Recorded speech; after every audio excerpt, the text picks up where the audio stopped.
بسم اللہ الرحمن الرحیم۔ رد شکیل بن حنیف، سبق نمبر 1۔ مسلم شریف کی روایت ہے،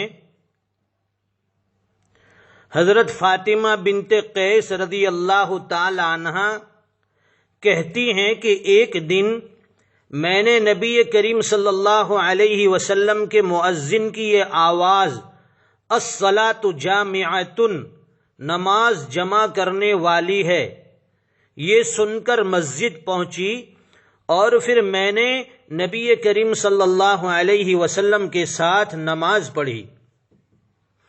نبی کریم صلی اللہ علیہ وسلم نماز سے فارغ ہونے کے بعد ممبر پر تشریف لائے اور اس وقت حسب عادت اللہ کے رسول صلی اللہ علیہ وسلم کے لبوں پر مسکراہٹ کھیل رہی تھی۔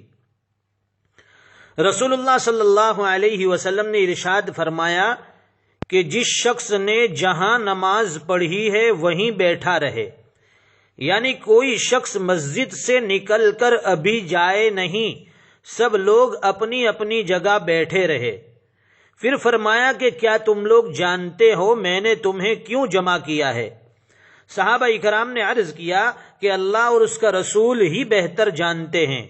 نبی کریم صلی اللہ علیہ وسلم نے ارشاد فرمایا، خدا کی قسم میں نے تمہیں نہ تو کسی مرغوب چیز کے لیے جمع کیا ہے اور نہ کسی دہشت ناک چیز کے لیے، یعنی تمہیں یہاں روکنے کا مقصد نہ تو تمہیں کوئی چیز دینا ہے اور نہ کسی دشمن وغیرہ سے ڈرانا ہے، بلکہ میں نے تمہیں اس لیے جمع کیا ہے کہ تمیم داری جو ایک نصرانی یعنی عیسائی شخص تھا، وہ آیا اور مسلمان ہوا اور اس نے مجھ کو ایک ایسا واقعہ سنایا جو مسیح دجال کے بارے میں ان باتوں کے مطابق ہے جو میں تمہیں بتایا کرتا ہوں، چنانچہ میں نے مناسب جانا کہ تمیم داری کا وہ واقعہ تمہیں بھی سنا دوں تاکہ دجال کے بارے میں تمہارا یقین اور زیادہ پختہ ہو جائے اور میری بتائی ہوئی باتیں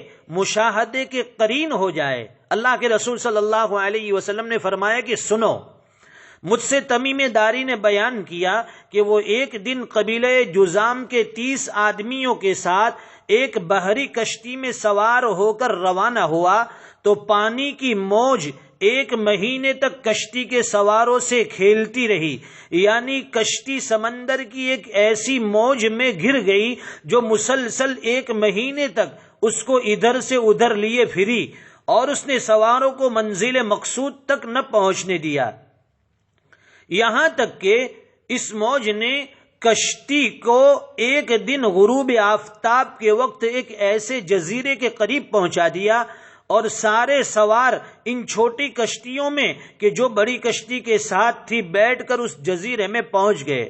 وہاں انہیں ایک ایسا چوپایہ ملا جو بہت بالوں والا تھا اور ان کی کثرت کی وجہ سے لوگوں کو اس کا اگلا اور پچھلا معلوم نہیں ہوتا تھا، یعنی اس چوپائے کے جسم پر اتنے زیادہ بال تھے کہ پورا جسم چھپ کر رہ گیا تھا اور لوگ نہیں پہچان سکتے تھے کہ اس کا اگلا حصہ کون سا ہے اور پچھلا حصہ کون سا ہے۔ لوگوں نے اس کو دیکھ کر بڑی حیرت سے کہا کہ تجھ پر افسوس تو کون ہے اور کیا ہے، یعنی آخر تیری اصل و ماہیت کیا ہے، تو کوئی جن ہے یا انسان ہے؟ اس چوپائے نے جواب دیا کہ میں جاسوس ہوں، انا الجساسہ، یعنی میں جاسوس اور خبر رساں ہوں، تو تم لوگ میرے ساتھ اس شخص کے پاس چلو جو دیر میں ہے، دیر کہتے ہیں بت خانے کو یا کسی بڑے محل کو کہتے ہیں، تو اس شخص نے کہا کہ تم میرے ساتھ چلو دیر میں، کیونکہ اسے تمہاری یعنی اس آدمی کو تمہاری خبریں سننے کا بہت شوق ہے۔ تمیم داری رضی اللہ تعالی عنہ نے بیان کیا کہ جب اس چوپائے نے ہم سے ایک شخص کا ذکر کیا اور ہمیں اس کے پاس چلنے کو کہا تو ہمیں بڑا ڈر لگا کہ وہ شخص کہیں انسان کی شکل و صورت میں شیطان تو نہ ہو۔ بہرحال ہم تیزی کے ساتھ چل پڑے اور جب دیر میں یعنی اس بڑے محل میں داخل ہوئے تو کیا دیکھتے ہیں کہ وہاں ایک سب سے بڑے ڈیل ڈول والا اور نہایت خوفناک آدمی موجود ہے۔ اس جیسی شکل و صورت کا آدمی ہم نے اس سے پہلے کبھی نہیں دیکھا تھا۔ وہ نہایت مضبوط اس طرح بندھا ہوا تھا کہ اس کا ہاتھ گردن تک اور گھٹنوں کے درمیان سے ٹخنوں تک لوہے کی زنجیر سے جکڑے ہوئے تھا۔ ہم نے اس کو دیکھ کر بڑی حیرت کے ساتھ کہا کہ تجھ پر افسوس ہے، تو کون ہے اور کیا ہے؟ اس نے جواب میں کہا کہ جب تم نے مجھ کو پا لیا اور معلوم کر ہی لیا ہے اور یہاں تک پہنچنے میں کامیاب ہو گئے ہو تو اب میں تم سے اپنے بارے میں کچھ نہیں چھپاؤں گا اور سب کچھ بتا دوں گا، لیکن پہلے مجھے اپنے بارے میں بتاؤ اور جو کچھ تم سے پوچھوں اس کا جواب دو کہ تم کون ہو اور کہاں سے آئے ہو۔ ہمارے لوگوں نے اسے بتایا کہ ہم عرب کے لوگ ہیں، بحری کشتی میں سوار ہوئے تھے، اپنی منزل مقصود کی طرف جا رہے تھے کہ سمندری طوفان نے ہمیں 1 مہینے تک گھیر رکھا اور ہماری کشتی کو یہاں لا چھوڑا ہے۔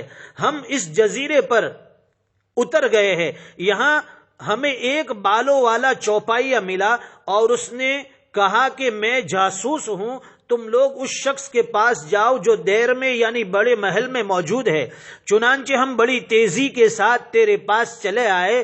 اس نے کہا کہ اچھا مجھے یہ بتاؤ کہ بیسان میں کھجوروں کے جو درخت ہے ان پر پھل آتے ہیں یا نہیں؟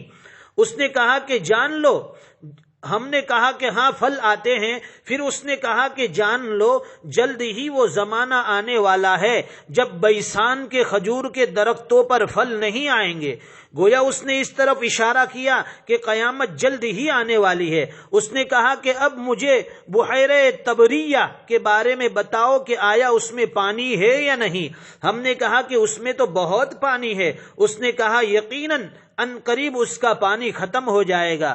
پھر اس نے پوچھا کہ مجھے یہ بتاؤ کہ زغر کے چشمے میں پانی ہے یا نہیں اور وہاں کے لوگ اس چشمے کے پانی کے ذریعے کھیتی باڑی کرتے ہیں؟